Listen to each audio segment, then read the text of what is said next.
Hello everyone, good evening.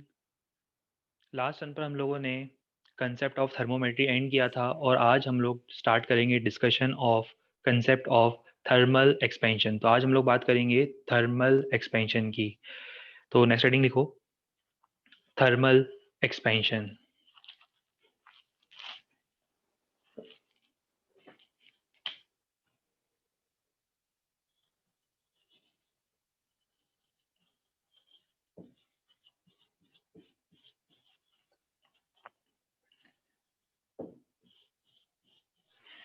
वैसे heading से ही clear हो गया होगा और सबको इस बारे में थोड़ी सी इन्फॉर्मेशन होती है, थोड़ा सा नॉलेज होता है कि जब भी हम किसी ऑब्जेक्ट को हीट करते हैं तो उसके डायमेंशंस में इंक्रीमेंट आता है।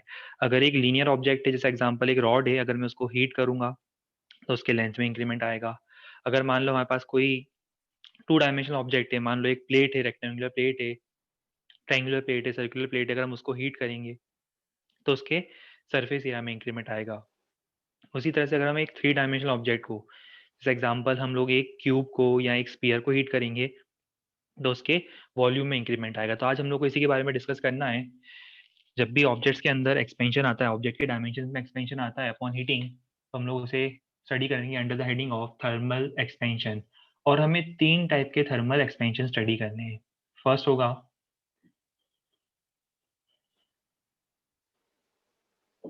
लीनियर एक्सपेंशन, सेकंड होगा सुपरफिशियल एक्सपेंशन और थर्ड होगा वॉल्यूमेट्रिक एक्सपेंशन। एक काम करो, मैं स्लाइड ही शेयर कर देता हूँ, उस पर नोट कर सकते हो। हेडिंग होगी थर्मल एक्सपेंशन और थर्मल एक्सपेंशन में हम लोग तीन टाइप के थर्मल एक्सपेंशन पढ़ेंगे, linear, superficial and volumetric expansion.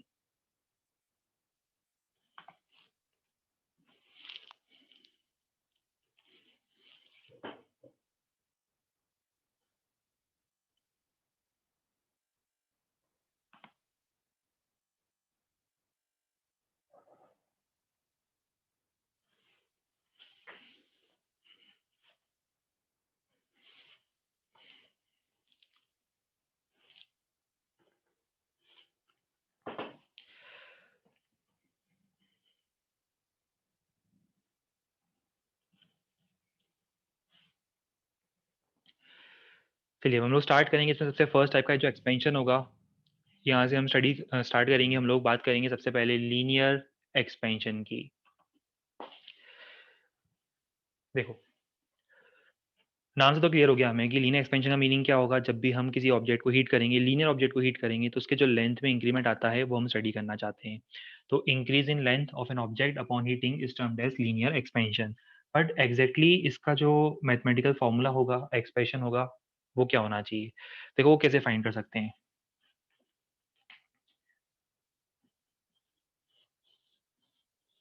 Suppose हमारे पास एक लीनियर ऑब्जेक्ट था और हम इस लीनियर ऑब्जेक्ट को हीट करते हैं। लेट अस से हमारे पास इस तरह से एक मेटेलिक रॉड है।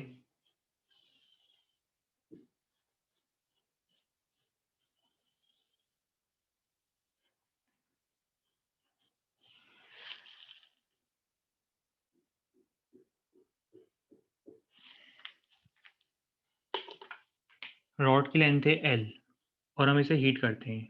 तो हीट करने पर इसके जो डायमेंशन में इंक्रीमेंट आएगा उसे मैं लिख रहा हूँ डेल्टा एल, या इसको लिख सकते हो डीएल भी लिख सकते हो।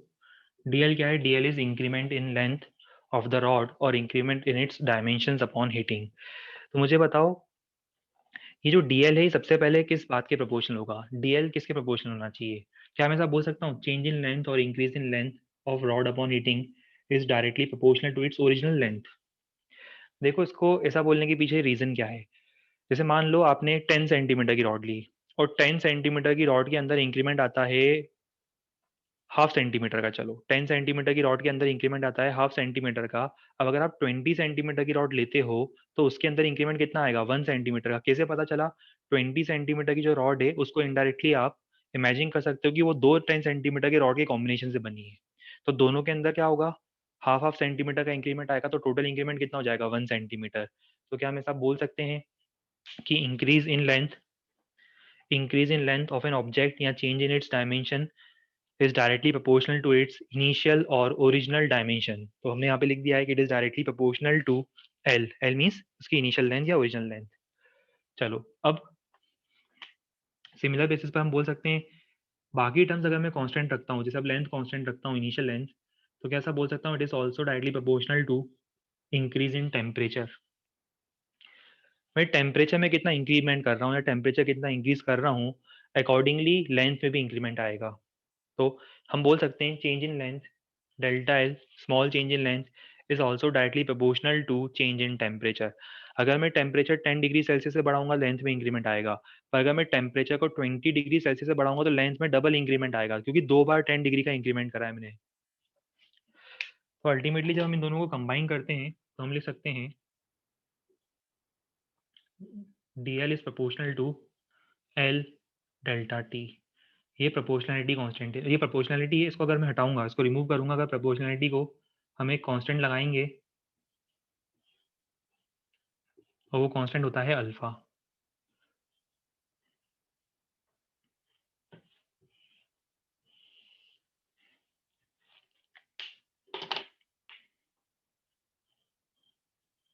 अभी नोट करना, पहले समझ लेना पूरा कंप्लीट कंसेप्ट देख लो एक बार, मैं अच्छे से नोट करवा दूंगा इसको।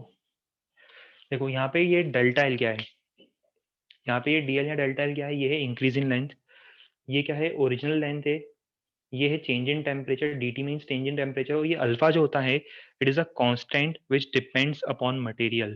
क्योंकि देखो क्या होगा, अगर आप दो मटेरियल लेते हो, जैसे मान लो आपने एक कॉपर की रॉड ली और एक मान लो एल्यूमिनियम की रॉड ली, इनिशियल लेंथ सेम है, टेम्परेचर भी सेम इंक्रीज करा, पर जिसके बॉन्ड ज्यादा वीक होंगे, जिसके बॉन्ड ज्यादा वाइब्रेट कर सकते हैं टेम्परेचर इंक्रीमेंट पर, उसके अंदर लीनियर एक्सपेंशन कंपैरेटिवली ज्यादा होगा।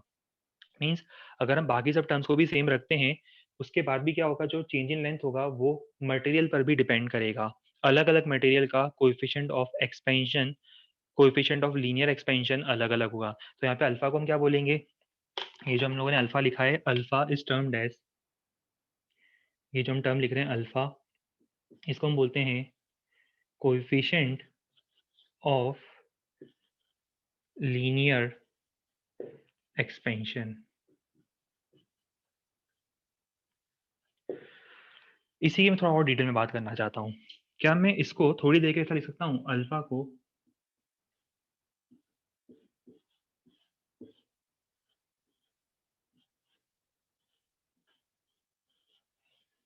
मैं इस फॉर्मेट में लिखना चाहता हूँ।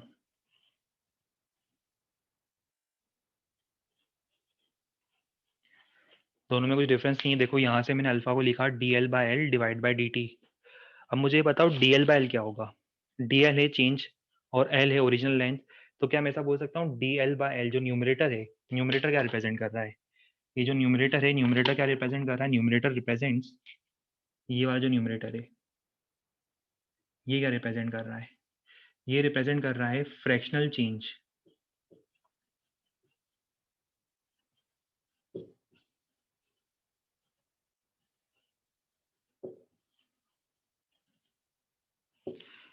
न्यूमरेटर में है फ्रैक्शनल चेंज इन लेंथ और डिनोमिनेटर में क्या है, चेंज इन टेम्परेचर। देखो D L means change in length, L क्या है ओरिजिनल लेंथ, तो D L by L change upon original value, इसको मैं बोल सकता हूँ फ्रैक्शनल चेंज। तो ये fractional change in length per unit change in temperature. यहाँ से मुझे अल्फा की डेफिनेशन मिलती है। अल्फा को अगर मुझे डिफाइन करना हो तो मैं इसको बोलूंगा alpha can be defined as the fractional change in length for a unit change in temperature या per unit change in temperature. क्या होगा अल्फा बताओ, fractional change in length per unit change in temperature. थोड़ा सा mathematically समझना इस बात को, जैसे अगर मैंने आपसे कहा कि अल्फा है 0.02, इसका मतलब पता है क्या होगा, अल्फा की वैल्यू अगर 0.02 है, इसका मीनिंग ये होगा कि अगर आप टेम्परेचर में 1 डिग्री का चेंज करते हो, अगर आप टेम्परेचर में 1 डिग्री का चेंज करते हो तो लेंथ में फ्रैक्शनल चेंज इतना आएगा, ये फ्रैक्शनल चेंज लेंथ में। अगर आप टेम्परेचर में 2 डिग्री का चेंज करते हो तो लेंथ में फ्रैक्शनल चेंज कितना आएगा, 0.04, इसका डबल। समझ में आ रही कुछ बात। अल्फा क्या रिप्रेजेंट करता है बताओ, अल्फा रिप्रेजेंट करता है fractional change in length per unit change in temperature. अगर टेम्परेचर को मैं 1 यूनिट से चेंज करता हूं तो टेम्परेचर 1 यूनिट से चेंज करने पर लेंथ के अंदर फ्रैक्शनल चेंज कितना आया है।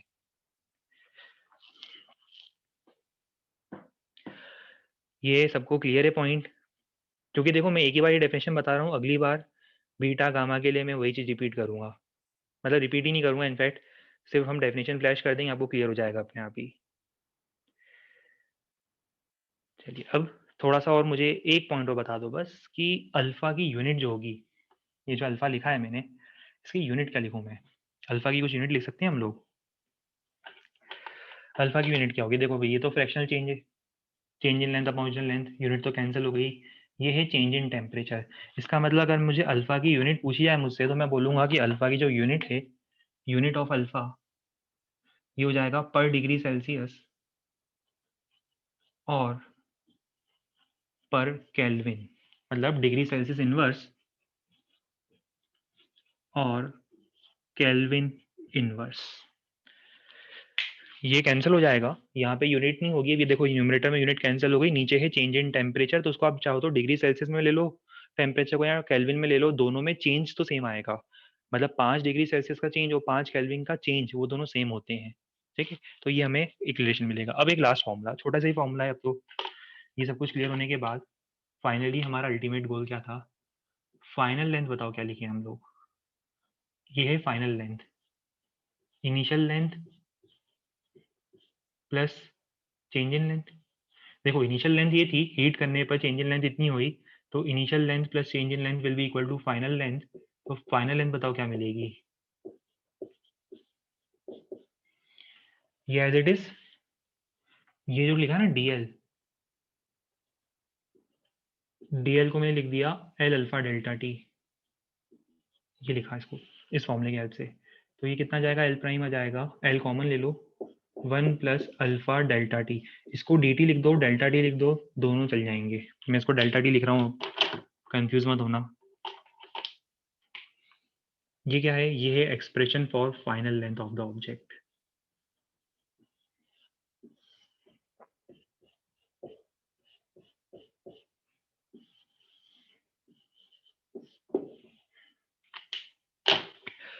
देखो ये सारी चीजें याद कर लो एक बार अब जल्दी से, क्योंकि इसके बाद सुपरफिशियल एक्सपेंशन, वॉल्यूमेट्रिक एक्सपेंशन में लगभग लगभग ये टर्म्स आपको सिमिलर दिखेंगे। जो अभी लिखा है वही टर्म्स आपस में लिखने वाला हूँ। तो स्टार्टिंग कहाँ से हुई थी? चेंज इन लेंथ किसके प्रोपोर्शनल होगा? प्रोपोर्शनलिटी हटाई, कांस्टेंट लगाया, हमारे पास एक्सप्रेशन आ गया चेंज इन लेंथ का। अल्फा होता है coefficient of linear expansion. Alpha को मैंने डिफाइन करा, fractional change in length upon change in temperature. Unit देखी, यूनिट देखने के बाद मैंने फाइनल लेंथ लिख दी।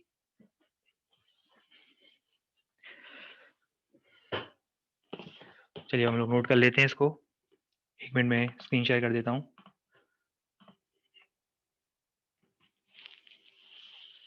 नोट कर सकते हो आप लोग।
ठीक है, ये नोट कर लो। जिन लोगों ने नोट नहीं करी थी लास्ट स्लाइड, मैं फिर से एक बार पीछे इसको मूव कर दूंगा।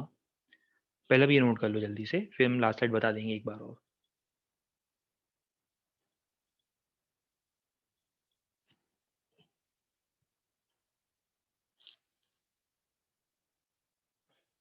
ठीक है, नेक्स्ट टाइम से हम लोग नोट करने के थोड़ा और टाइम स्पेंड इंक्रीज कर देंगे।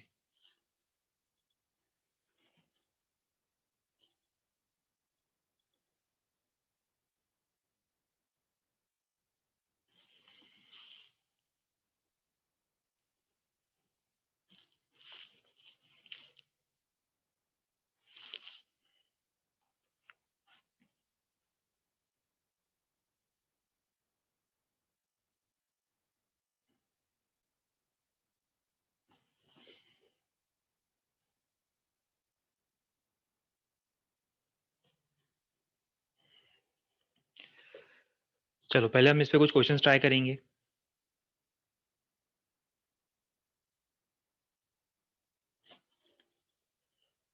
देखो, क्वेश्चन का मीनिंग एक्सप्लेन कर देता हूँ क्या है। क्वेश्चन में आपको दो रॉड्स गिवन है जिनकी इनिशियल लेंथ कितनी है, किसी पर्टिकुलर गिवन टेम्परेचर पर जिनकी लेंथ से L1 और L2 और कोएफिशिएंट ऑफ लीनियर एक्सपेंशन है अल्फा 1 और अल्फा 2। ये इनिशियल है सब कुछ। अब हमें क्या फाइंड करना है, हमें कंडीशन फाइंड करनी है जिस कंडीशन के लिए, मतलब हमें एक एक्सप्रेशन इक्वेशन फाइंड करनी है जिस कंडीशन के लिए इन दोनों के बीच में जो लेंथ का डिफरेंस होगा वो टेम्परेचर चेंज के इंडिपेंडेंट हो।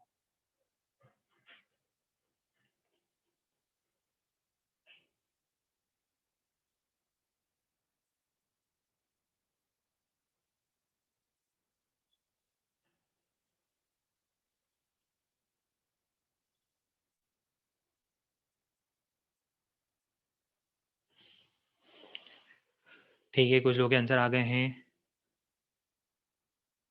सिद्धेश का आंसर आ गया है, सही आंसर है, गुड, वेरी गुड। अनुष्का का आंसर आ गया है, और ये आपका नाम है शायद ओम थोराट का आंसर आ गया है। आकर्ष गुप्ता का आंसर आ गया है, ठीक है। 1 मिनट और दे रहे हैं, जिन लोगों ने नहीं लिखा है क्वेश्चन नोट कर लो, सॉल्व कर लो, फिर हम लोग ट्राई करेंगे।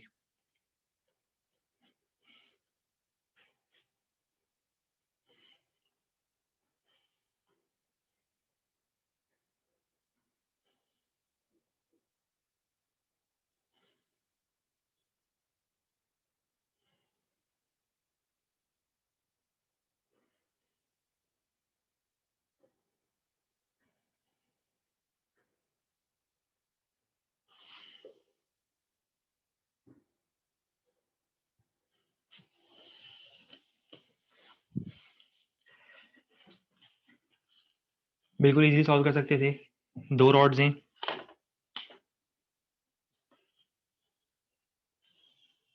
L1 L2,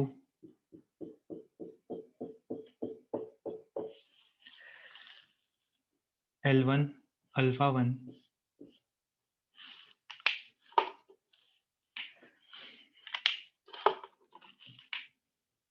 L2 alpha 2। अभी देखो, इन दोनों के बीच में कुछ डिफरेंस दिख रहा है हमें लेंथ का।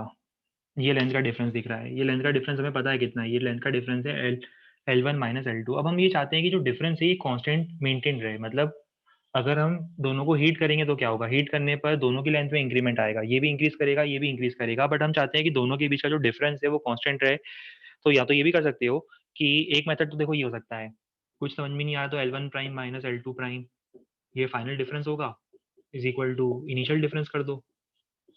यही तो हम चाहते हैं क्वेश्चन में। एक तो ये मेथड हो सकता है कि L1 prime minus L2 prime, मतलब फाइनल लेंथ का जो डिफरेंस है और इनिशियल लेंथ का जो डिफरेंस है वो इक्वल कर दो। यहाँ से भी कर सकते हो, बट इतनी मेहनत करेंगे क्यों हम लोग। हमें डायरेक्टली समझ में आ रहा है कि डिफरेंस कांस्टेंट पता है कब रहेगा। अगर मान लो इसमें 3 सेंटीमीटर का इंक्रीमेंट आया, इसमें अगर 3 सेंटीमीटर का इंक्रीमेंट आया, तो इसमें भी अगर 3 सेंटीमीटर का इंक्रीमेंट आ जाए तो क्या होगा। अगर दोनों में सेम अमाउंट ऑफ इंक्रीमेंट आ रहा है तो दोनों की लेंथ का डिफरेंस सेम मेंटेन रहेगा। तो इसका मतलब इनडायरेक्टली हमें करना क्या चाहिए, इनडायरेक्टली हम लोगों को दोनों का एक्सपेंशन इक्वल करना है। मतलब मेथड नंबर 2 डायरेक्ट करो, delta L1 increment in length of first rod is equal to delta L2। Formula क्या होगा डेल्टा L1 का, L1 alpha 1 delta T is equal to L2 alpha two delta T, cancel कर देना delta T को, condition समझ में आ गई सबको, L1 अल्फा 1 L2 अल्फा 2 ये इक्वल होना चाहिए, ये हमारा फाइनल आंसर होगा।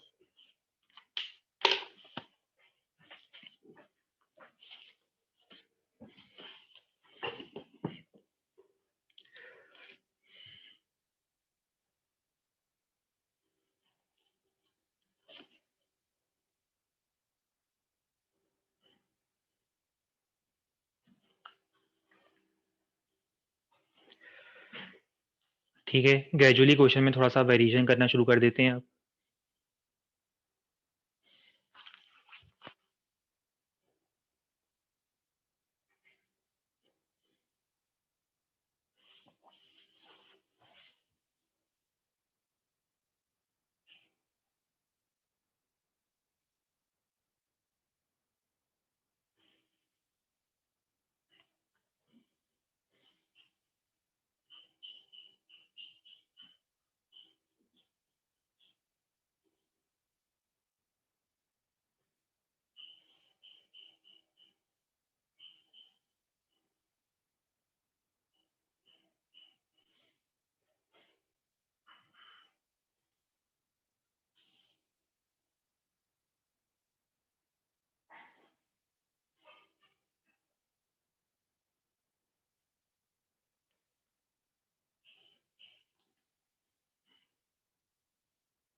सबसे ज़्यादा कॉमन आंसर यहाँ तो 10 आया है, यहाँ 30 आया है, उसके अलावा कुछ और टेम्परेचर्स भी आए हैं, बट जो सबसे ज़्यादा दो कॉमन आंसर्स आए हैं आप लोगों की बैच में से वो हैं 10 और 30। इसका एक्चुअल आंसर होना चाहिए 30 डिग्री सेल्सियस।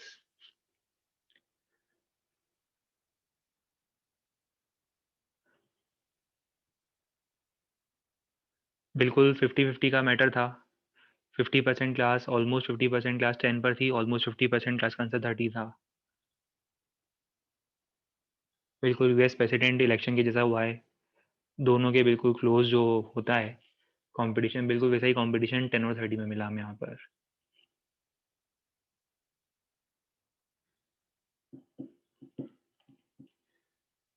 चलो मेथड डिस्कस करके देखते हैं हमें इसमें करना क्या चाहिए था।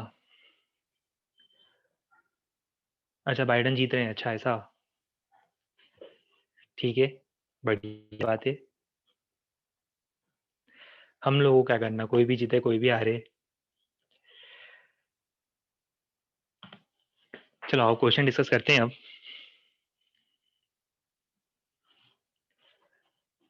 मतलब आपको इंटरनेशनल पॉलिटिक्स में भी इंटरेस्ट है आप लोगों को, अच्छी बात है, बढ़िया बात है।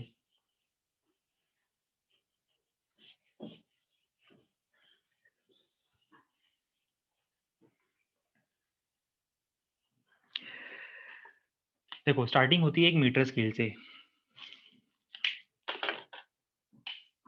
पहले हम एक मीटर स्केल ड्रॉ कर देते हैं।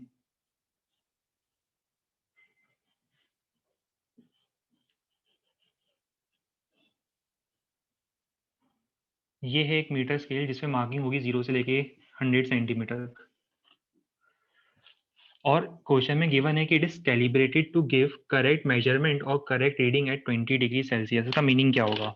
इसका मीनिंग ये होगा कि अगर आप 20 डिग्री सेल्सियस पर इसको यूज करते हो तो इसके जो मार्किंग्स होंगे वो बिल्कुल प्रिसाइज होंगे, बिल्कुल परफेक्ट होंगे। मतलब 0 centimetre mark, 100 centimetre mark, 50 centimetre mark, और यहाँ पर होगा एक 99.8 सेंटीमीटर मार्क। थोड़ा सा समझना इस क्वेश्चन में मैं क्या कहना चाह रहा हूँ, क्योंकि हो सकता है काफ़ी लोगों ने ये अप्रोच फॉलो नहीं किया हो। आंसर तो सबका सही आ गया होगा, बट अप्रोच ये वाला फॉलो नहीं किया होगा। पर ध्यान से सुनना अब। ये मीटर स्केल सबको समझ में आ रही है। 0 से 100 सेंटीमीटर, 99.8 सेंटीमीटर का मार्क, और कैलिब्रेशन का किया था 20 डिग्री सेल्सियस पे। इसका मतलब क्या है बताओ? इसका मतलब ये है कि एक्चुअली अगर मैं 2 पॉइंट्स कंसीडर करता हूँ, मान लो मैंने 2 पॉइंट्स मार्क कर दिए यहाँ पर, बताओ मुझे इन दोनों के बीच में अभी एक्चुअल डिस्टेंस कितना है? ये स्पेस में मैंने 2 पॉइंट्स मार्क कर दिए, इन दोनों पॉइंट्स के बीच में भी एक्चुअल डिस्टेंस कितना है? इन दोनों के बीच में एक्चुअल डिस्टेंस है 100 सेंटीमीटर, 1 मीटर है। ठीक है।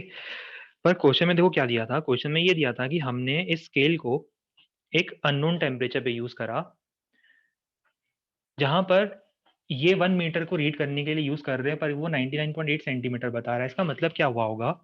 इसका मतलब ये हुआ होगा कि पहली बात तो वो स्केल एक्सपेंड हुई होगी। सब पहला पॉइंट समझ लो, वो स्केल को एक्सपेंड होना पड़ेगा। स्केल को एक्सपेंड क्यों होना पड़ेगा वो भी मैं बता देता हूँ। देखो आप चाह क्या रहे हो कि आप एक्चुअल में 1 मीटर रीड करना चाह रहे हो, एक्चुअल में डिस्टेंस है 1, एक्चुअल डिस्टेंस देखो, ये एक्चुअल डिस्टेंस है 1 मीटर, पर जब आप उसको रीड करने गए स्केल ने बोला कि ये 99.8 सेंटीमीटर। ऐसा कैसे हो सकता है? ऐसा उसी केस में हो सकता है जब ये 99.8 सेंटीमीटर वाला मार्क शिफ्ट करके, स्लाइड करके, एक्सपेंड करके यहाँ आ जाए, क्योंकि अब तो आप स्केल पे रिलाई कर रहे हो ना। आप तो स्केल पे रिलाई कर रहे हो, स्केल उस पे रिलाई कर रहे हो। तो देखो एक्चुअल डिस्टेंस कितना है? एक्चुअल डिस्टेंस तो इन दोनों पॉइंट्स के बीच में 1 मीटर है। देखो दिख रहा है, इन दोनों पॉइंट्स के बीच में एक्चुअल डिस्टेंस 1 मीटर है। पर जब आपने उस अननोन टेम्परेचर पर स्केल को यूज करा, तो वो स्केल उस 1 मीटर के पॉइंट को 99.8 सेंटीमीटर रीड कर रही है। इसका मतलब 99.8 सेंटीमीटर वाला जो मार्क था स्केल पर, वो एक्सपेंड होके आगे आ गया था। देखो पहले तो बस मुझे इतना पॉइंट बता दो, आगे तो सब कुछ क्लियर हो जाएगा। मैं क्या कहना चाह रहा हूँ, क्लियर है? क्योंकि बहुत से लोगों ने आंसर 10 डिग्री सेल्सियस रिपोर्ट किया था, उन्हें क्लियर होना चाहिए कि टेम्परेचर ज्यादा है। टेम्परेचर लोगों ने कम कर दिया, उन्होंने सोचा कि लेंथ कम हो रही है, टेम्परेचर कम कर दो। लेंथ कम नहीं हो रही है, स्केल की लेंथ बढ़ रही है, इंक्रीज हो रही है। आपको स्केल की लेंथ को कम नहीं करना है, आपको स्केल की लेंथ को इंक्रीज करना है। क्या सब लोग इस पॉइंट पर मुझे फॉलो कर पा रहे हो? रिपीट तो नहीं करूँ इसको मैं अब? चलिए बढ़िया, गुड, वेरी गुड, ठीक है। तो सबको क्लियर हो गया होगा कि मुझे ये अननोन टेम्परेचर फाइंड करना है। Let us assume this unknown temperature is T degree Celsius and we have to find this unknown temperature. अब हम फाइंड कैसे करेंगे? अब जो मैं कह रहा हूँ उसको भी ध्यान से सुनना। ओरिजिनल लेंथ, पता है ओरिजिनल लेंथ को मैं कितना लिखूंगा? 99.8 सेंटीमीटर। और चेंज इन लेंथ को मैं लिखूंगा 0.2 सेंटीमीटर। क्यों? देखो, क्योंकि इस वाले पॉइंट को देखो, इस वाले पॉइंट को एक्सपेंड होके यहाँ तक आना है, इस वाले पॉइंट को एक्सपेंड होके यहाँ तक आना है। तो इस वाले पॉइंट को देखो, यहाँ तक की लेंथ कितनी है? ये एक्चुअल में 99.8 सेंटीमीटर की लेंथ है। दिख रही है लेंथ? ये लेंथ को देखो ना, ये लेंथ एक्चुअल में 19.8 सेंटीमीटर है, और इस पॉइंट को 0.2 सेंटीमीटर आगे शिफ्ट होना है। आपको 1 मीटर को एक्सटेंड नहीं करवाना है, आपको 99.8 सेंटीमीटर को आगे एक्सटेंड करवाना है। तो 99.8 सेंटीमीटर वाला जो मार्क है, वो एक्सपेंड होके 1 मीटर पर जा रहा है, मतलब 0.2 सेंटीमीटर आगे शिफ्ट हो रहा है। बस अब आगे तो हो गया क्वेश्चन।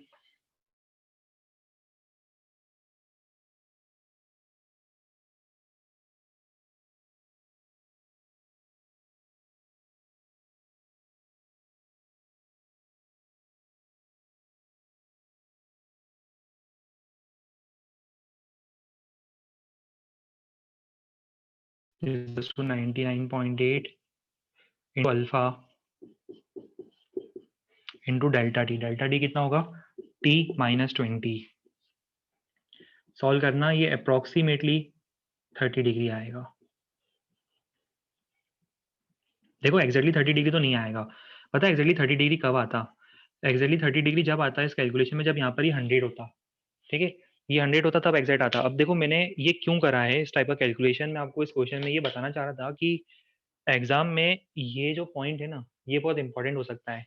क्योंकि देखो अभी तो मैंने आपको दे दिया है कि वो 99.8 सेंटीमीटर रीड करता है, बट मान लो कि डिफरेंस ज्यादा होता थोड़ा सा, जैसे मान लो कि 97 सेंटीमीटर या 96 सेंटीमीटर होता, और आंसर्स आपके जो आंसर्स दिए होते टेम्परेचर के बहुत क्लोज दिए होते, तो आपको इस पॉइंट को कंसिडर करना चाहिए कि वो 100 सेंटीमीटर वाला मार्क नहीं है, वो 99.8 सेंटीमीटर की लेंथ है जो आगे शिफ्ट हो रही है। देख लो, मैसेज करके बता देना मुझे अगर कुछ डाउट आ रहा हो।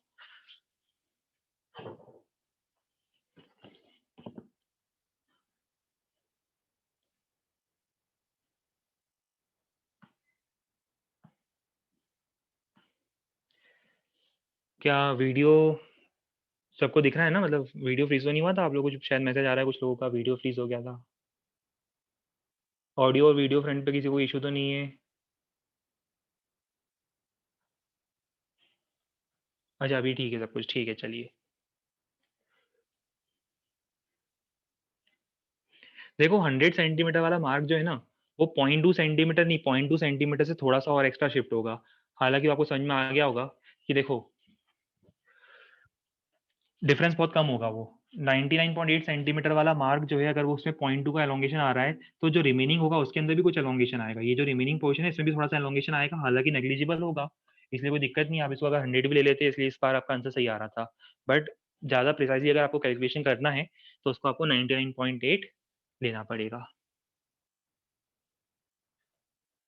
अल्फा की वैल्यू क्वेश्चन में दी हुई है मैंने आपको। जो लोग पूछ रहे हैं, अल्फा की वैल्यू मैंने आप लोगों को क्वेश्चन में मेंशन करी है। क्वेश्चन केयरफुली रीड करना, क्वेश्चन में मैंने दिया था alpha.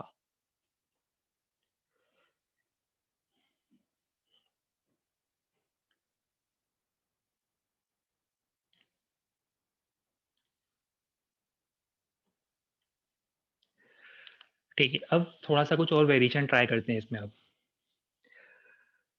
Change in time period of a pendulum discuss करना चाहता हूं मैं। एक्सप्रेशन बहुत सिंपल है वैसे, स्क्रीन पर ही फॉलो कर लो, क्लियर हो जाएगा आपको। बहुत बेसिक सा कैलकुलेशन है। यहाँ पे मैं बात करना चाहता हूँ एक सिंपल पेंडुलम की।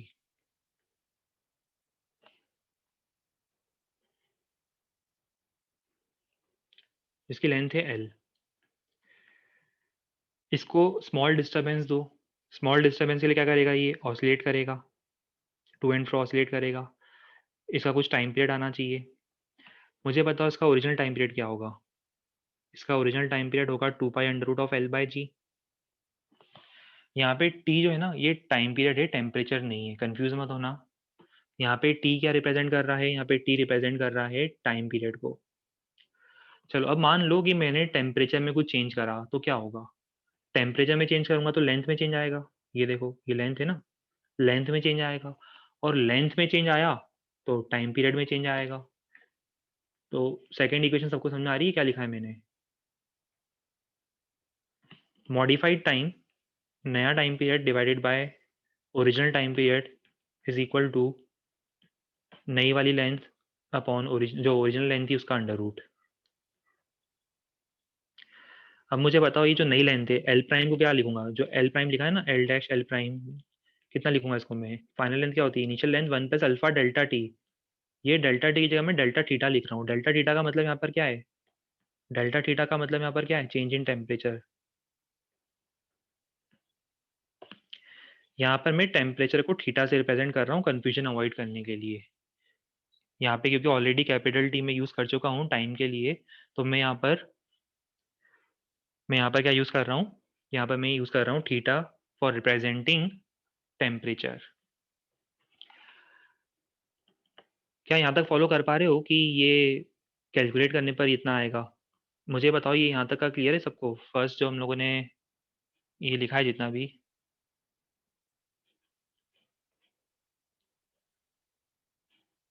ठीक है, चलो ठीक है।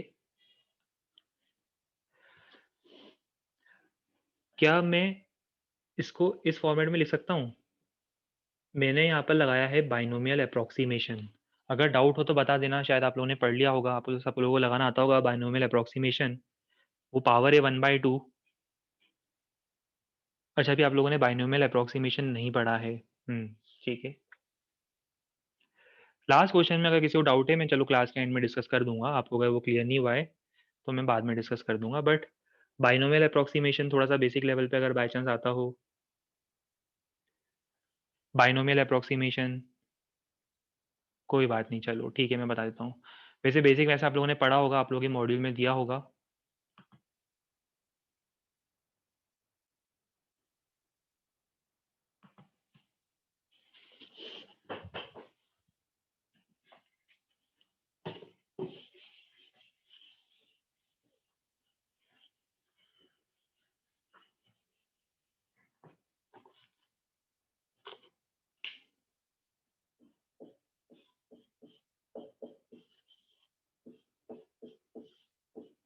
देखो यहाँ तक का डेरिवेशन तो सबको क्लियर था, अभी नोट मत करना, बाद में मैं पूरा एक साथ नोट करवा दूंगा, यहाँ तक सबको क्लियर था। अब मैं बात करता हूँ बाइनोमियल अप्रोक्सीमेशन की, अगर किसी को नहीं पता है, वैसे पता होना चाहिए आप लोगों को।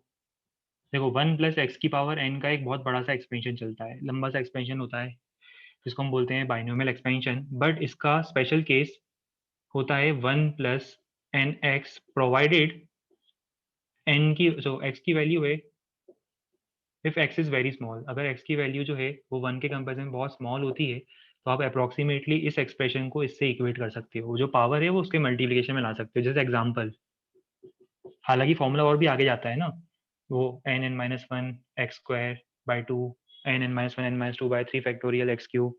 बाइनोमियल जो एक्सपेंशन होता है, अगर आप लोगों ने पढ़ा हो बाई चांस एलजेब्रा में, तो आपको क्लियर हो गया होगा। और अगर उसमें मैं हायर ऑर्डर पावर्स को नेग्लेक्ट कर देता हूँ,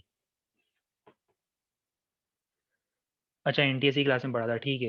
मतलब इनडायरेक्टली आप लोगों ने कहीं ना कहीं, किसी ने कहीं ना कहीं, कभी ना कभी तो एक बार पढ़ा होगा, बट अगर किसी ने नहीं पढ़ा है कोई बात नहीं, चिंता वाली बात नहीं है, अभी पढ़ा देता हूँ मैं, बेसिक लेवल पे मैथ्स में पढ़ोगे आप, ज्यादा अपना यूज नहीं है, बस एक लाइन के लिए यूज है अपना। देखो 1 प्लस एक्स की पावर एन क्या होता है, 1 प्लस एन एक्स होता है, प्रोवाइडेड कब, when x is considered very small as compare to 1। जैसे एग्जाम्पल, देखो एग्जाम्पल क्या हो सकता है, एग्जाम्पल मान लो, चलो आपको निकालना है रूट ऑफ 101, मुझे निकालना है रूट ऑफ 101, तो उसको मतलब क्या लिखेंगे हम लोग, रूट ऑफ 100 + 1,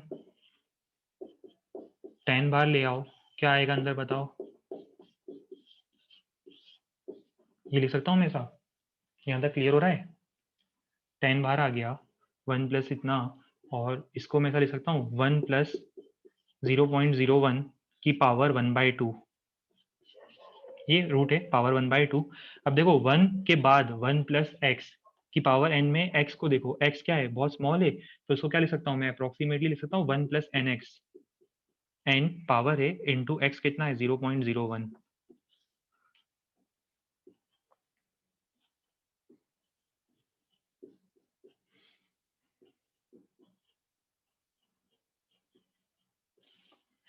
कितना जाएगा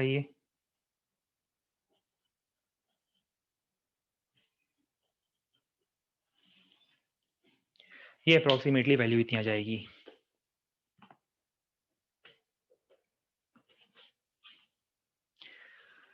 अभी ये क्लियर है क्या फॉर्मूला सबको?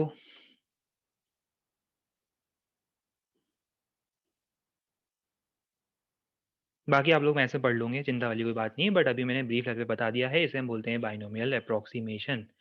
चलो आओ, अब इसके आगे हम लोग हमारे ओरिजिनल डेरिवेशन पे फिर से आ जाते हैं। कैलकुलेशन पार्ट देख लेना बाद में, मैंने हो सकता है कहीं गलती कर दी हो, कई बार मैं कैलकुलेशन में गलती कर देता हूँ, बट अब हम लोग वापस ओरिजिनल पार्ट पे आ जाते हैं। देखो यहाँ से मैं समझ सकता हूँ T prime by T is equals to 1 plus alpha delta theta की पावर 1/2। अब होता क्या है ना, यूजुअली जो अल्फा होता है, जैसे आप लोगों ने अभी लास्ट क्वेश्चन में देखा था कि अल्फा जो होता है वो बहुत स्मॉल वैल्यू होती है, 2 × 10⁻⁴, क्योंकि ऑब्वियस बात है कि एक्सपेंशन ऑब्जेक्ट में बहुत ज्यादा नहीं होता है, ऐसा तो नहीं है ना कि आपने ऑब्जेक्ट को हीट करा और हीट करते उसकी लेंथ डबल या ट्रिपल हो गई, तो जो अल्फा होता है यूजुअली वो बहुत कम होता है।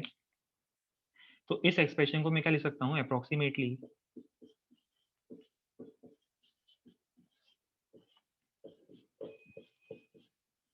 1/2 जो पावर थी, पावर आ गई मल्टीप्लीकेशन में, ये पावर जो थी ये आ गई मल्टीप्लीकेशन में, और ये term as it is written करा है मैंने, एक्स को एज इट इज रिटेन करा, एक्स ये है, ये एक्स है यहाँ पर, ठीक है, ये एक्स था, ये x as it is written हुआ, 1/2 उसकी पावर थी, पावर आ गई मल्टीप्लीकेशन में।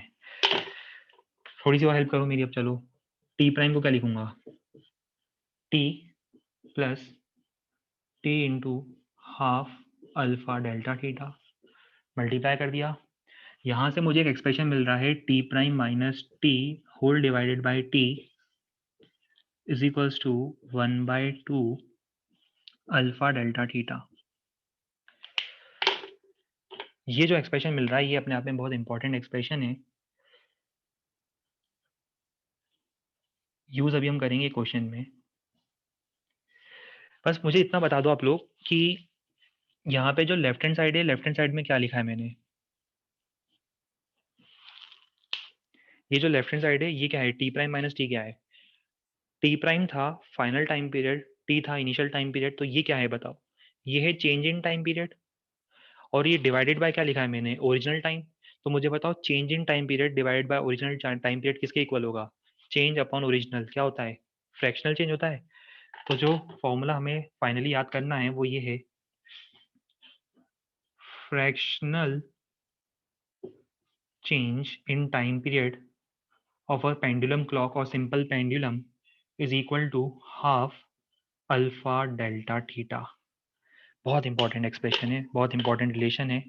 मैं फिर रिपीट करूंगा, fractional change in time period of a pendulum clock with temperature variation is equal to half alpha delta theta. Alpha क्या है, कोएफिशिएंट ऑफ लीनियर एक्सपेंशन, किसका, लीनियर एक्सपेंशन, वो जो थ्रेड यूज करूंगे उसका। और डेल्टा थीटा क्या है, delta theta here represents change in temperature. तो यहाँ पर डेल्टा थीटा क्या रिप्रेजेंट कर रहा है, डेल्टा थीटा रिप्रेजेंट्स, ये वाला जो टर्म है delta theta represents change in temperature.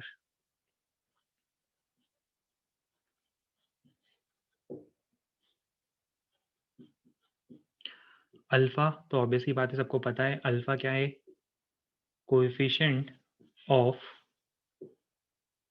Linear expansion. ठीक,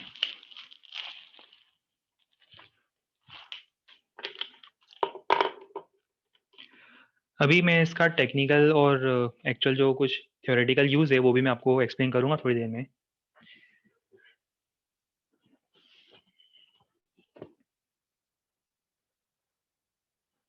चलो अब नोट कर लेते हैं इसको भी हम लोग।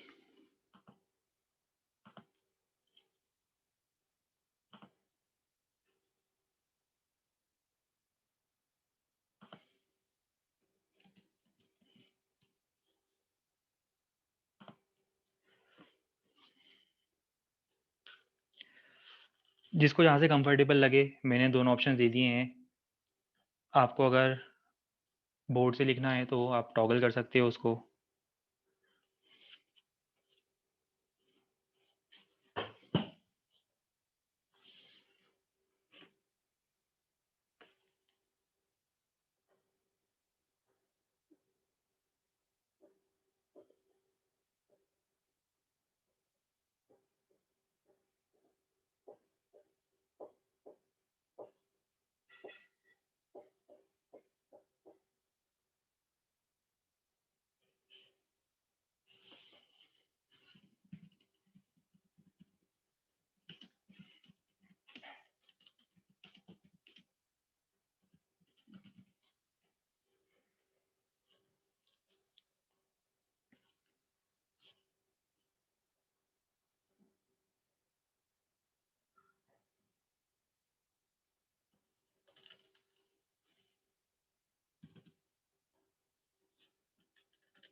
चलिए डन। ठीक है, अब मैं एक थोड़ा सा पॉइंट और डिस्कस करना चाहता हूँ।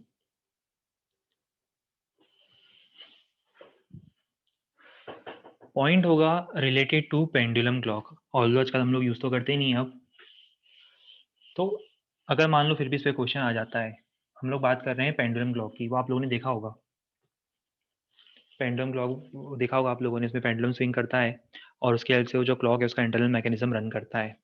वैसे उसके अंदर जो पेंडुलम यूज होता है उसको हम जनरली, जो पेंडुलम यूज होता था बहुत पहले के जो मैकेनिज्म्स होते थे उसको हम लोग बोलते थे सेकंड्स पेंडुलम। सेकंड्स पेंडुलम का मतलब होता है, सेकंड्स पेंडुलम का मतलब होता है एक ऐसा पेंडुलम जिसका टाइम पीरियड कितना हो। सेकंड्स पेंडुलम का कुछ आइडिया है आप लोगों को, किसी ने पढ़ा हो बाय चांस कभी? हाँ, कंफ्यूज मत होना, इसका टाइम पीरियड होना चाहिए 2 सेकेंड्स।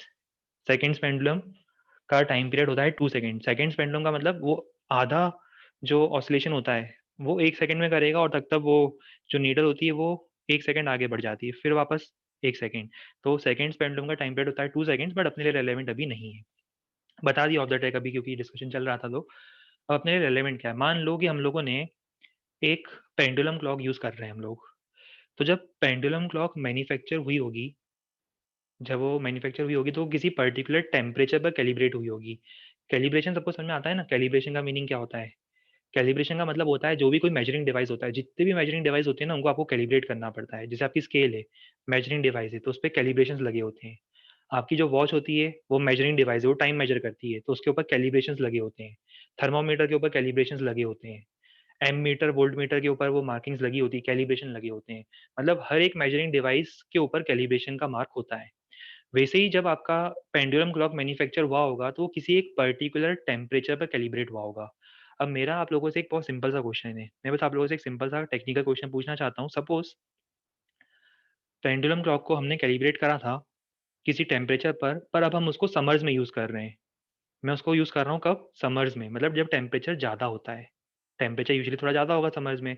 तो मुझे बताओ कि उस केस में वो क्लॉक टाइम गेन करेगी या लूज़ करेगी?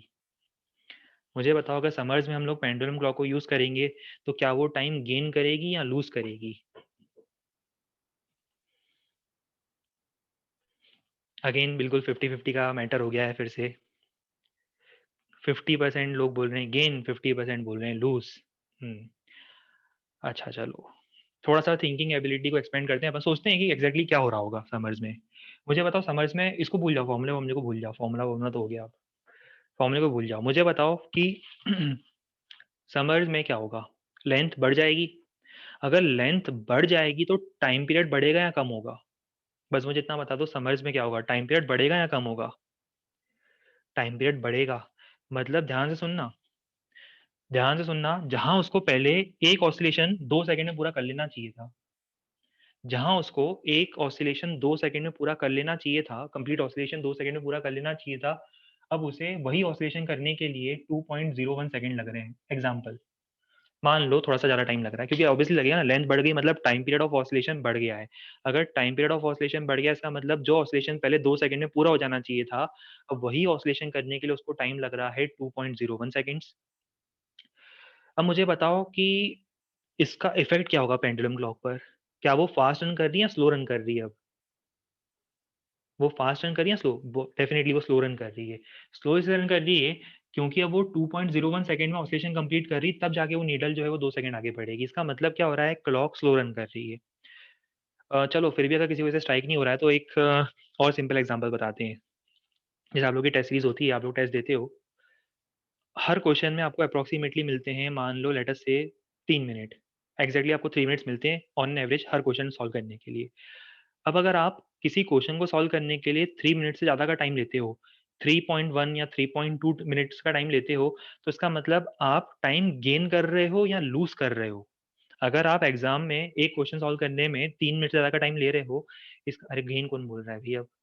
किसे पढ़ा है बताओ आपको बताओ? ऑब्वियसली लूज़ करोगे ना, अगर आप ज़रूरत से ज़्यादा टाइम ले रहे हो, तो इसका मतलब क्या है आप एग्ज़ाम में टाइम लूज़ कर रहे हो। तो सेम केस पेंडुलम क्लॉक के साथ है कि अगर समर्स की हम बात करें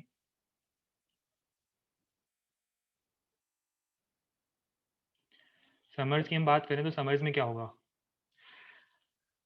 टाइम ओरिजिनल होना चाहिए इतना, टाइम ऑफ ऑसिलेशन आ रहा है इतना, कहने का मतलब क्या है, वो ऑसिलेट करने में ज़्यादा टाइम ले रही है, इसका मतलब वो टाइम लूज़ करेगी, वो स्लो रन करेगी। क्योंकि वो टाइम लूज़ कर रही है, टाइम लूज़ करने का मतलब क्या है, क्लॉक जो है वो स्लो रन करेगी। अच्छा मुझे बताओ ये स्लो रन करने का मतलब क्या है? क्या आपने कभी क्लॉक को स्लो रन करते हुए देखा है? कभी देखा है आपने क्लॉक को स्लो रन करते हुए? जैसे होता है ना कि फिज़िक्स की जब क्लास होती है तो देखा होगा आप लोगों ने क्लॉक बिल्कुल स्लो रन करती है, टाइम आगे बढ़ता ही नहीं है। और क्लॉक को आप लोगों ने फ़ास्ट रन करते हुए भी देखा होगा। जब केमिस्ट्री या मैथ्स की क्लासेस होती है जो इंटरेस्टिंग होती है यूजुअली तब आप लोगों ने देखा होगा कि क्लास जो है वो मतलब एकदम से पता नहीं चलता क्लास कब खत्म हो गई। हाँ, और अदरवाइज़ आप लोगों ने देखा होगा स्लो कब रन करती है, आप लोगों ने देखा होगा आप लोगों की जो वॉचेज़ होते हैं, वॉच में अगर आपका मान लो कि बैटरीज़ जो हैं उनकी पावर कम हो जाती है तो आपने देखा होगा स्लो रन करती है। मतलब 1 दिन पूरा हो गया है 1 दिन पूरा हो गया है पर वो क्या करती है वो थोड़ा-सा टाइम कम बताती है। इसका मतलब वो स्लो रन कर रही है। अच्छा अब इसका रिवर्स केस बताओ विंटर्स में क्या होगा? विंटर में समझ में आ रहा है? लेंथ कम हो गई। लेंथ कम होने का मतलब क्या है? लेंथ कम होने का मतलब टाइम पीरियड ऑफ ऑसिलेशन भी तो कम रिक्वायर्ड है। लेंथ कम मतलब टाइम पीरियड कम होगा, जहाँ उसे एक ऑसिलेशन 2 सेकंड में करना चाहिए, वो तो पहले ही कर चुकी है। मतलब क्वेश्चन आपको करना था 3 मिनट में, पर आपने क्वेश्चन कर दिया 2 एंड हाफ मिनट में। मतलब आप फास्ट कर रहे हो क्वेश्चन को, और अगर आप क्वेश्चन को फास्ट करोगे इसका मतलब आप क्या कर रहे हो, टाइम गेन कर रहे हो। टाइम गेन करने का रियल लाइफ में मीनिंग पता है क्या होता है? जहाँ क्लॉक को 12 ओ क्लॉक बताना चाहिए था, मतलब एक दिन बाद, कंप्लीट एक दिन होने के बाद क्लॉक को 12 ओ क्लॉक बताना चाहिए था, वो 12 ओ क्लॉक से भी थोड़ा सा और आगे चली जाएगी। मतलब 5 मिनट्स 4 मिनट्स कुछ और एक्स्ट्रा टाइम बताएगी, मतलब वो थोड़ा और आगे की रीडिंग देना स्टार्ट कर देगी।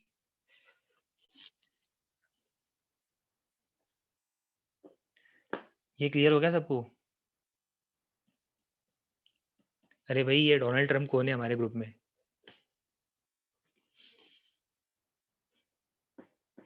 देखो मतलब हमें पता नहीं था कि एलन की फिजिक्स जो क्लासेस है वो इतनी ज़्यादा फेमस है कि देखो, एलन इंदौर की वो भी पर्टिकुलरली फिजिक्स क्लासेस इतनी ज़्यादा फेमस है कि देखो डोनाल्ड ट्रम्प खुद अपना जो इलेक्शन का वो है, रिजल्ट विजल्ट सब छोड़ के। अच्छा, जो बिडेन भी आ गए, अच्छा। चलो देखो, मतलब है तो देखो, इसका मतलब मानना पड़ेगा कि एलन इंदौर की जो बात है वो बिल्कुल अलग ही है। इंडिया तो ठीक है, मतलब यूएस के लोग भी देखो अटेंड कर रहे हैं। अच्छा, कुछ लोगों का मैसेज आ रहा है वोट हिम आउट, तो क्या करें बताओ, वोट हिम आउट कर दें क्या? रहने दो रहने दो, रहने देते हैं। दो चार कंसेप्ट वो भी सीख लेंगे, उन्हें भी बेनिफिट ही होगा।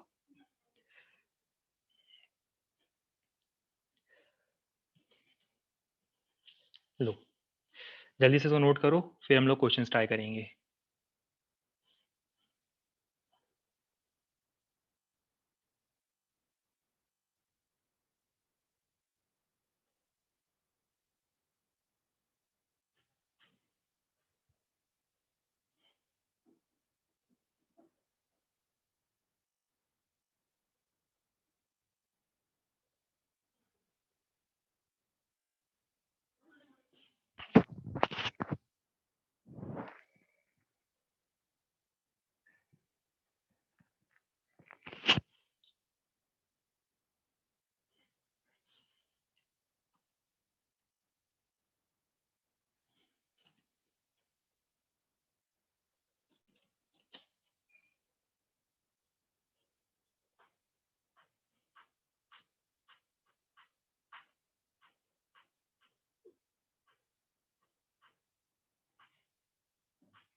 चलो अब इस पे एक क्वेश्चन ट्राई करेंगे हम लोग।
ठीक है, आंसर आ चुके हैं, बहुत से लोगों के सही आंसर आ रहे हैं। गुड, वेरी गुड, ठीक है, बढ़िया। अच्छा, ये भी बता दो, गेन होगा या लूज होगा, ये भी बता देना।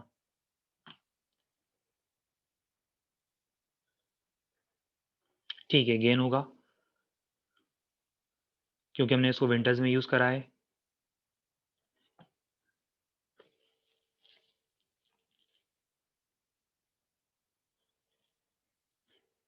वैसे भी याद कर सकते हो, देखो मतलब हालांकि इतना ज़्यादा वो फॉर्मल वो नहीं है, बट हाँ, ऐसे इसको इस तरह से याद कर सकते हो, जैसे आपसे कहा जाता है ना कि समर्स में दिन बड़े होते हैं और विंटर्स में दिन छोटे हो जाते हैं। तो उसी तरह से समझ लो कुछ कि विंटर्स में टाइम जल्दी निकल जाता है, समर्स में टाइम निकलने में मतलब वो स्पीड स्लो हो जाती है। हालांकि उसका कोई कोरिलेशन नहीं है इससे, बट याद करने के लिए आप जल्दी से एग्जाम में बता सकते हो ये। अगर कभी भी कंफ्यूजन होता है तो ये इस तरह से याद रख सकते हो। ठीक है, आंसर आ गया होगा सबका, और मुझे लगता है इसमें कुछ खास डिस्कशन वाला स्कोप है कुछ भी नहीं है, कैलकुलेशन पार्ट है। हालांकि मैं करके बता देता हूँ, आंसर बता देता हूँ, पहले फ्लैश कर देता हूँ। आंसर आना चाहिए था 86.4 सेकेंड्स। देखो डेटा क्या गिवन है, 20 डिग्री पे कैलिब्रेशन हुआ है, और आपसे पूछा है कि 0 डिग्री पर यूज करा है, मतलब 20 का टेम्परेचर डिफरेंस है, और अल्फा दिया है 1 × 10⁻⁻⁴। सॉल्व के बता देता हूँ, वैसे तो आ गया होगा आंसर।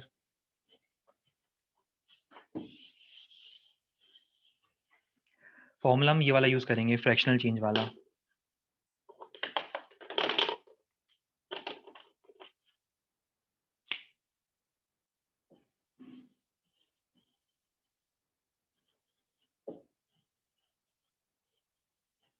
फ्रैक्शनल चेंज कितना था, हाफ अल्फा डेल्टा थीटा।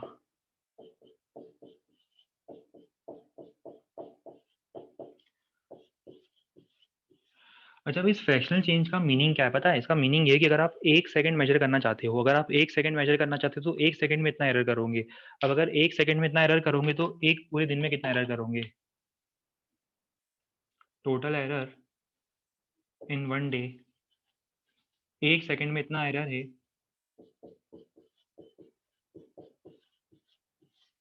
ये एज इट इज लिखा है मैंने। 1 सेकंड में इतना है तो 1 मिनट में कितना होगा, 1 मिनट में इतना है तो 1 आवर में कितना होगा, 1 आवर में इतना है तो एक कंप्लीट डे में कितना होगा। सॉल्व करने पर ये जो आपका आंसर आएगा,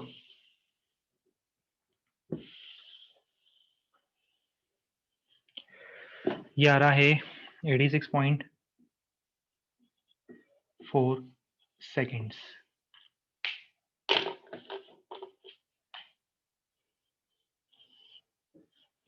ये रिजल्ट आना चाहिए, और साथ में लिख देना गेन करेगा टाइम।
ठीक है, सब लोग का आंसर अप्रोक्सीमेटली 17-18 के आसपास आ रहा है, डिपेंडिंग ऑन कैलकुलेशन कितना आप लोगों ने अप्रोक्सीमेशन लिया है। चलो डिस्कस करके देखते हैं। हमें जो डेटा गिवन है वो क्या दिया हुआ है, एक तो अल्फा दिया हुआ है और इनिशियल ओमेगा दिया हुआ है। मैं एक काम करता हूँ, पहले पूरा डेटा लिख लेता हूँ, पहले पूरा डेटा नोट कर लेता हूँ, उसके बाद हम लोग सॉल्व करना स्टार्ट करते हैं। हम लोगों को सबसे पहले तो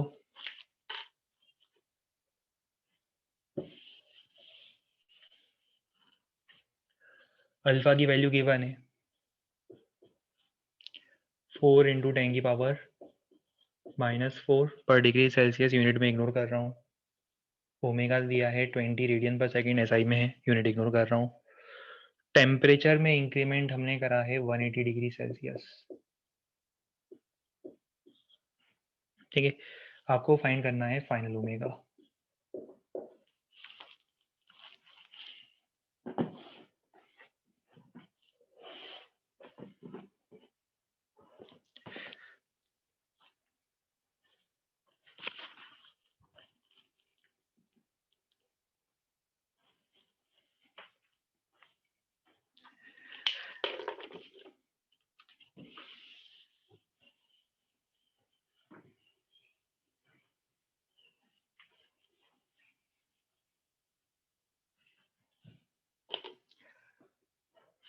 ये सबको क्लियर होगा।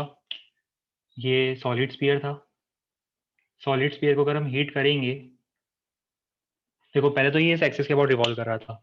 ये जो है इससे सेंटर से पास करने वाली जो डायमीटर होगा उस एक्सिस के अबाउट ये किसी ओमेगा से रिवॉल्व कर रहा था, रोटेट कर रहा था।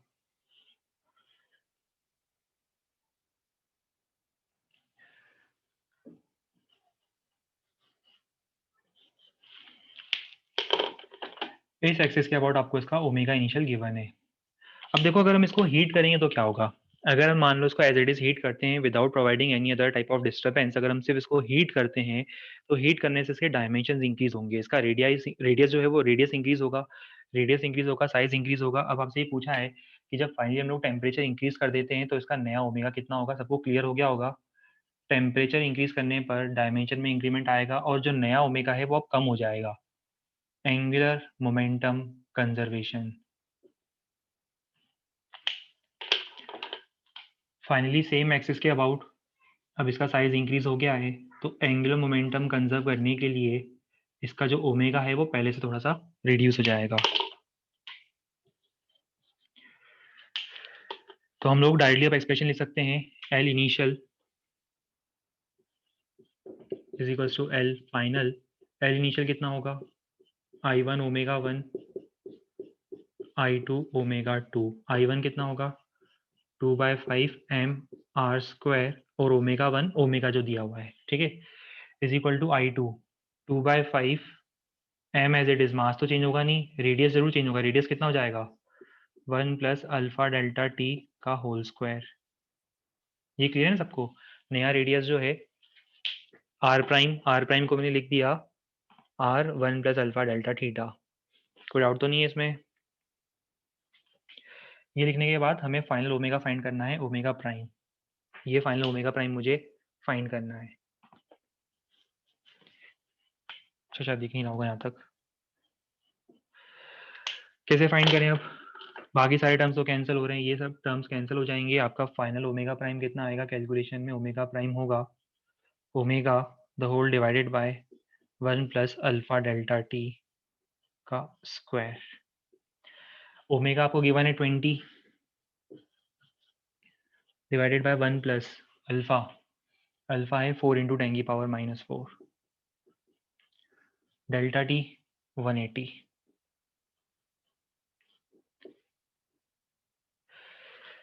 20 से थोड़ा कम होगा, मैं इसको यहाँ पर लीव कर रहा हूँ, कैलकुलेशन पार्ट है, आगे इसको डिस्कस करने का कोई सेंस बनता नहीं है। सब लोग एक्सपर्ट हो कैलकुलेशन में, कैलकुलेट कर सकते हो।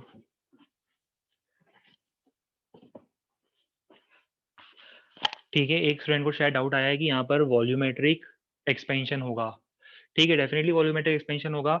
एक काम करना, जिस दिन में शायद पॉसिबल नेक्स्ट टर्म तक हम लोग वॉल्यूमेट्रिक एक्सपेंशन जब पढ़ेंगे नेक्स्ट टर्म पर, आपको देखना क्लियर होगा कि वॉल्यूमेट्रिक एक्सपेंशन का फॉर्मूला मैं लीनियर एक्सपेंशन से ही डिराइव करूंगा। बाद में आगे जाकर वॉल्यूमेट्रिक एक्सपेंशन का फॉर्मूला मैं लीनियर एक्सपेंशन से ही डिराइव करूँगा और आपको ज़्यादा क्लियर अंडरस्टैंडिंग होगी इस क्वेश्चन की।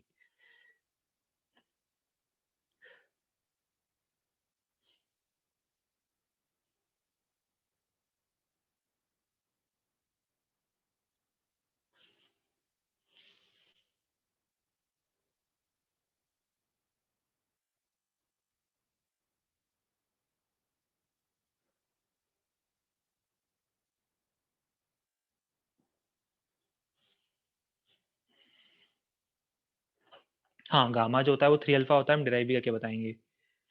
अच्छा डिनोमिनेटर में स्क्वायर आएगा, ठीक है। कैलकुलेशन पार्ट चेक कर लेना, यहाँ पे डिनोमिनेटर में स्क्वायर आएगा। ये ठीक है।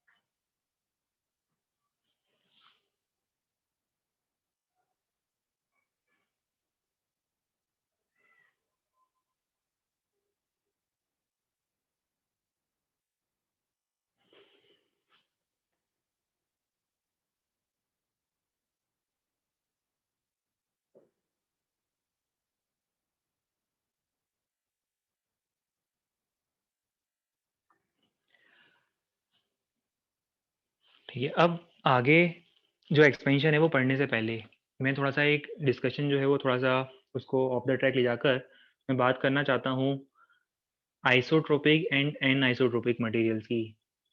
स्टेटमेंट पढ़ने से कुछ क्लियर हो रहा है ये? Isotropic materials, anisotropic materials. Isotropic means materials जिनमें हर डायरेक्शन में कोएफिशिएंट ऑफ एक्सपेंशन सेम हो। Materials having same coefficient of expansion in all directions are called isotropic materials. Anisotropic का मीनिंग क्या होगा? हाँ, सेम अल्फा मतलब हर डायरेक्शन में सेम अल्फा हो। और एनीसोट्रोपिक मतलब क्या होगा कि जिनका अलग-अलग डायरेक्शन में एक्सपेंशन कोएफिशिएंट अलग-अलग हो। अब शायद माइट बी पॉसिबल आप लोगों के माइंड में ये डाउट आ सकता है, क्वेश्चन आ सकता है कि अलग-अलग डायरेक्शन में एक्सपेंशन कोएफिशिएंट अलग क्यों होगा? देखो एज़ एन एग्ज़ाम्पल मतलब ये समझ लो आप लोग जैसे वो केमिस्ट्री पढ़ते हो, बॉन्डिंग वगैरह पढ़ते हो शायद, मुझे एक्ज़ैक्टली तो आइडिया नहीं पर ग्रेफ़ाइट वगैरह जैसे पढ़ते हो, तो आपने शायद पढ़ा होगा कि उसमें एक साइड की जो लेयर्स होती है उनमें ज़्यादा स्ट्रॉन्ग बॉन्ड होता है और कुछ लेयर्स होती है जिनके बीच में वीक बॉन्ड होता है। ऐसा होता है नहीं होता है? हालाँकि मुझे तो इतना याद नहीं आ रहा है अब, बट शायद ऐसा कुछ होता था कि किसी एक पर्टिकुलर डायरेक्शन में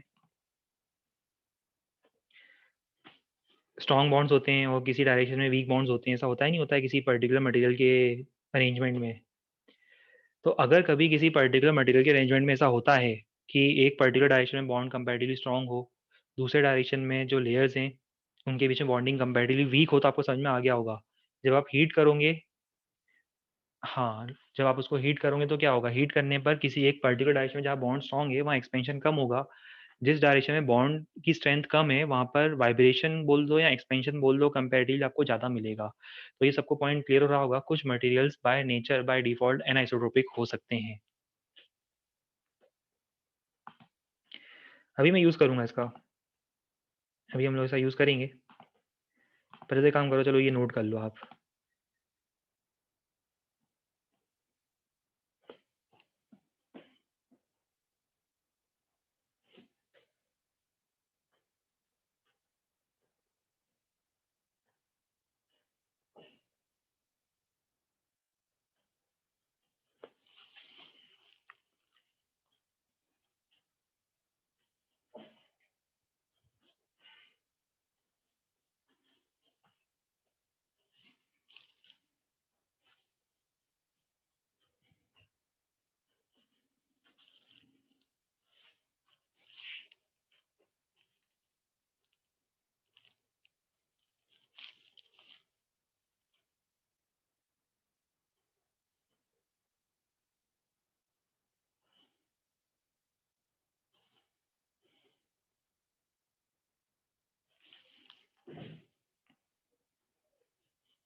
चलिए यूज़ करने से पहले आज हम लोग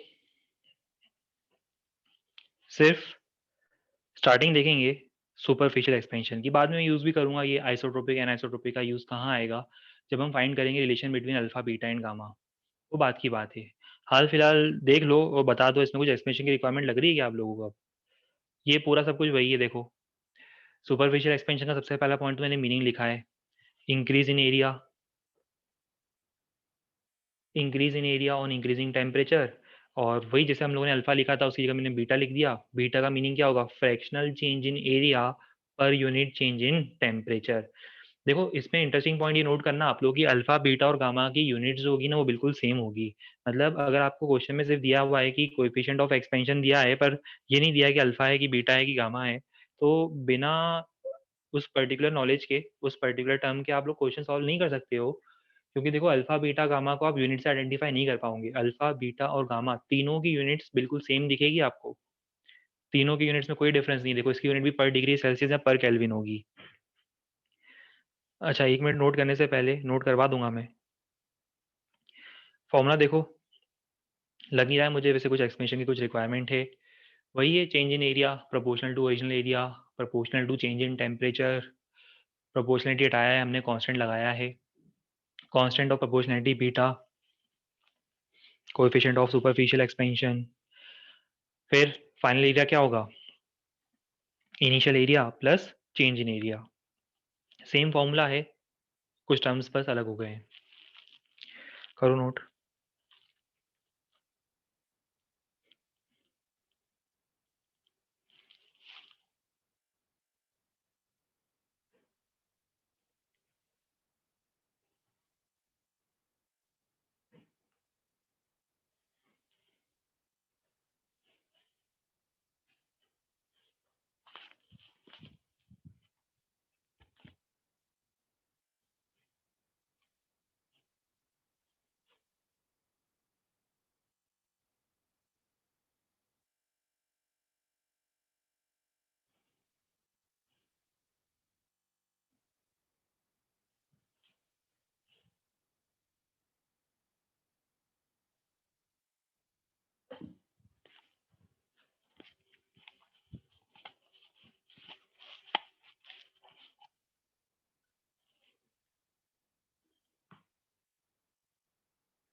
हाँ ठीक है, लास्ट स्लाइड स्लो कर देंगे फिर से। एक बार पहले ये नोट कर लो, लास्ट स्लाइड स्लो कर देते हैं।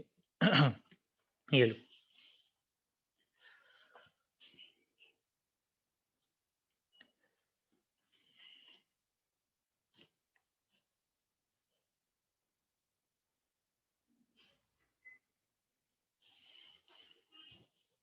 चलिए नोट कर लिया होगा।